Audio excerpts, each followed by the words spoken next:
नकली तेल और घिओ कारखाना ठाब। कारखाना उपरे अतर्कित चढ़ाऊ करी कारखाना को सील कला पुलिस। बरगड़ में ठाब है नकली तेल कारखाना।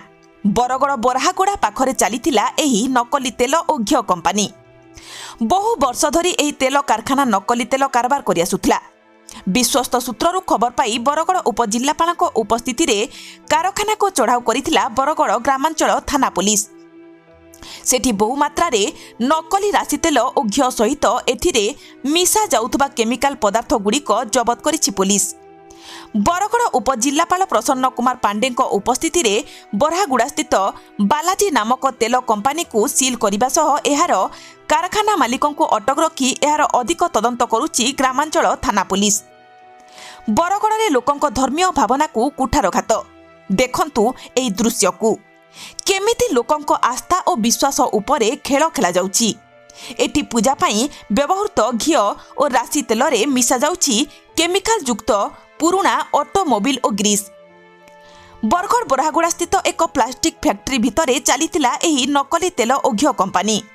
विश्वस्त सूत्ररू खबर पाई पुलिस एही नकली कंपानी उपरे चढ़ाऊ करने सह प्रस्तुत करा जाइथिबा मेसिन एथिरे मिसा जाउथबा केमिकल युक्त द्रव्य स्टिकर खाली डबा जबत करने सह कंपानी को सील करिछि एवं संपृक्त मालिकों को अटक रखी अधिक तदंत चलाइछि। एमडी जिलानी आपण काना काना करजन को हमें तो किछ नहीं करवा। हमें तो मोर मिसेस करू छन पूजा पूजा आइल बनौछि आने डबल आइल खाली जालवा पूजा दीप जालवा पाए और तिल गोल्ड बनौछि हमें सेटा मतलब जालवा पाए लेम जालवा पाए बस एतकी बनौछु। आ बाकी चेयर बनौछु हल्काटा फेरी वाला जे फेरी वाला बुली बुली के बिकसन तार रेट रोज आगे हमर 80 न 85 टका पीस गोटे के से फेरी वाला बुली कर जेते बिकुछन ना मते आईडिया न आगे तिल ओइलटा केन केन यूज होछि तेल लैंप लगी आगे लैंप जालवा लगी खाली जालवा लगी या आपण जन कारखाना जन करजन सरकार अनुमति नहीं हो। हाँ जीएसटी नंबर अछि आगे सर जीएसटी और जीएसटी अछि तार पर हमर इटा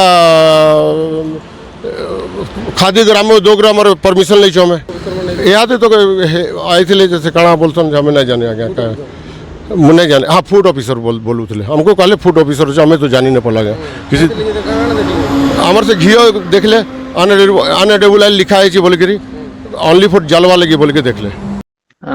देखो तो काली जो आमर इटा ये गोटे विश्वास सूत्र खबर पाइलु जे सेठी डुप्लिकेट घिओ एवं तेल जोटा कि पूजा पाई व्यवहृत हुए सेटा खबर पाइथिलो जे सही जगह रे मोर टीम रेवेन्यू टीम जे कि मजिस्ट्रेट भाव रे मदनलाल पंडा को मु डेप्यूट करथिली अलोंग विथ 2 विटनेस आउ आईसी रूरल जाइकी सेठी माने सही जगह को जाइथिले गला पर सही जगह रे माने सबने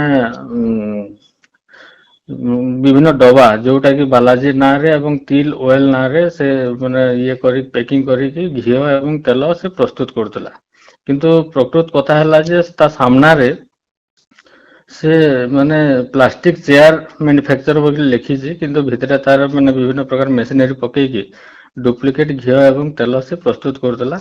जहाँ जानी के आ बड़ कथा हला जे से कोनसे प्रकार पोल्यूशन भी सर्टिफिकेट भी से ऑब्टेन करिने जोटा कि हम देखिलु तार माने संदेहजनक हेबार से ता दुकान को हम सील मारिछु। केमिकल सामग्री में कहले मोबिल एवं तारपिन ऑयल जोटा माने यूज हुए सेटा से जगह सीज करा हिचे एलोंग विथ माने किसी डबा जोटा कि लोगो मरा है कि बालाजी ना रे एवं बालाजी ना रे पर्टिकुलरली बालाजी ना रे आधा किलो 1 किलो रो डबा माने सेठी ये करा हिचे तत्सहित किसी घिओ जोटा मैन्युफैक्चर्ड हला परे सेटा मध्ये उद्धार हिचे। ताको जेतला हम इंटरोगेशन कलु मु सब्सिक्वेंटली मु जॉइन करथिली जॉइन कला परे ताको मु पचारथिली जे तार ना तो प्रकृति रे कहि परिबिने से जे लेडीज जने थिले एवं ता पुओ थिले सही जगह रो समने कहउतले जे तांकर प्रोडक्ट सब आउट ऑफ स्टेट रो आसुतला होरे समने इट इज जो सेलिंग कथा उठी जे ओडिसा सारा through out the state particularly Bargarh market ऊपर समने एटा को सप्लाई करतले।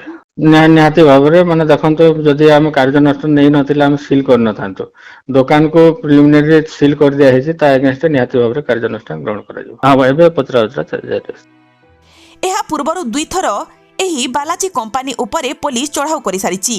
तापरे मध्य कंपानी मालिक काहाकू खातिर न करी बेआईन भावे नकली घिओ और तेल प्रस्तुत जारी रखिछि। ଯାହାକୁ ନେଇ ସାଧାରଣରେ ଅସନ୍ତୋଷ ପ୍ରକାଶ କରିବା ସହ ସମ୍ପୃକ୍ତ କମ୍ପାନୀକୁ ସମ୍ପୂର୍ଣ୍ଣ ଭାବେ ବନ୍ଦ କରିବା ସହ ଏହାର ମାଲିକ ବିରୁଦ୍ଧରେ ଦୃଢ଼ କାର୍ଯ୍ୟାନୁଷ୍ଠାନ ଗ୍ରହଣ କରିବାକୁ ଦାବି ହୋଇଛି। ଏହି ନକଲି ଘିଅ ଜାଳିବା ଯୋଗୁଁ ପରିବେଶ ପ୍ରଦୂଷଣ ହେଉଥିବା ବେଳେ ଲୋକଙ୍କ ଧର୍ମୀୟ ଭାବନାକୁ ମଧ୍ୟ ଆଘାତ ଦେଇଛି। ସେହିପରି ରାଶି ତେଲ ନବଜାତ ଶିଶୁଙ୍କ ଦେହରେ ଲଗାଯାଏ। ଆଉ ଏହି ନକଲି ତେଲ ବ୍ୟବହାର ଦ୍ୱାରା ଶିଶୁଙ୍କ ସ୍ୱାସ୍ଥ୍ୟ ପ୍ରତି ମଧ୍ୟ ବିପଦ ରହିଛି। ତେବେ ଏହି ତେଲରେ କେଉଁ କେଉଁ କେମିକାଲ ମିଶା ଯାଉଥିଲା ଆଉ ଏହି ତେଲ ବରଗଡ଼ରେ ତଥା ବରଗଡ଼ ବାହାରକୁ କେଉଁ ସ୍ଥାନକୁ ସପ୍ଲାଏ ହେଉଥିଲା ତାହା ଉପରେ ତଦନ୍ତ କରିବାକୁ ଦାବି ହୋଇଛି।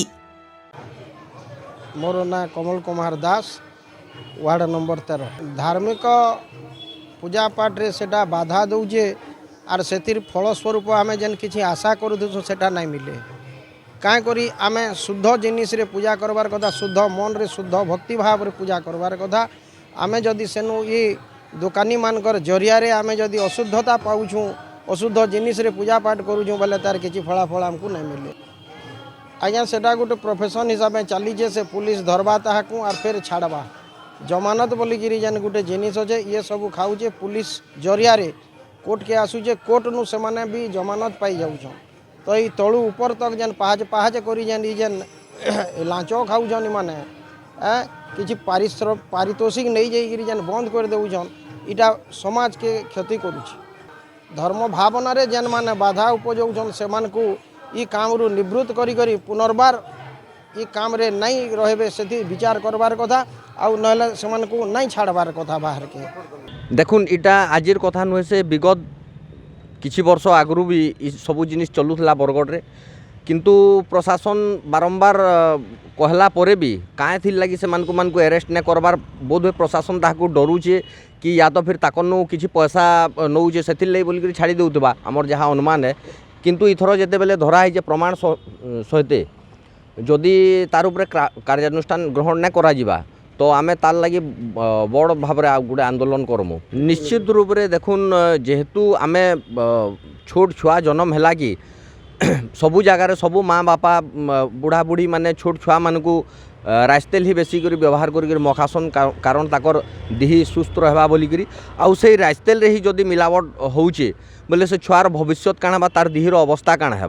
आउ 2 नंबर कथा रहा जेहेतु आमर घीओ आउ हे राइस तेल जेनता शनि मंदिर रे चढ़ौछन पूरा बरगढ़वासी जेतकी भी राइस तेल चढ़ौछन सबू तामने से मिलावट वाला चढ़ौछन।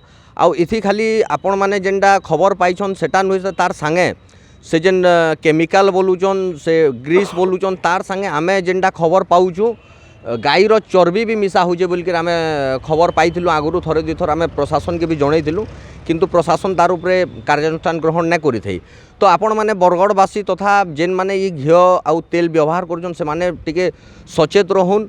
आउ बरगढ़वासी को मी एतकी कहमी जे प्रशासन के भी आमे टिके बारंबार जेन जगार आमे भूल देखुछु प्रशासन संगे कथा होकर आमर मानकर संगे कथा होकर तार आवाज बाहर करूँ आउ ई प्रकार लोक मान को दंडित करबार आमे भी आमर पब्लिक रो भी साहाय्य रहबार आवश्यक है। इथर जदि छाड़बे प्रशासन बेले आमे प्रशासन उपरे कड़ा एक्शन नेमु पूरा जोर आंदोलन करमु। ई सबू धंदा नहीं हेबार कथा ये बोली नुहे से केनसी भी लोग जदि आमर आस्था संगे आमर भविष्य संगे खेलबा आमे ताके छाड़ू नहीं। तेबे देखिबाकू बाकी रहिला ए नकली कंपानी और एहार मालिक उपरे कोन कार्यानुष्ठान ग्रहण करा जिवो।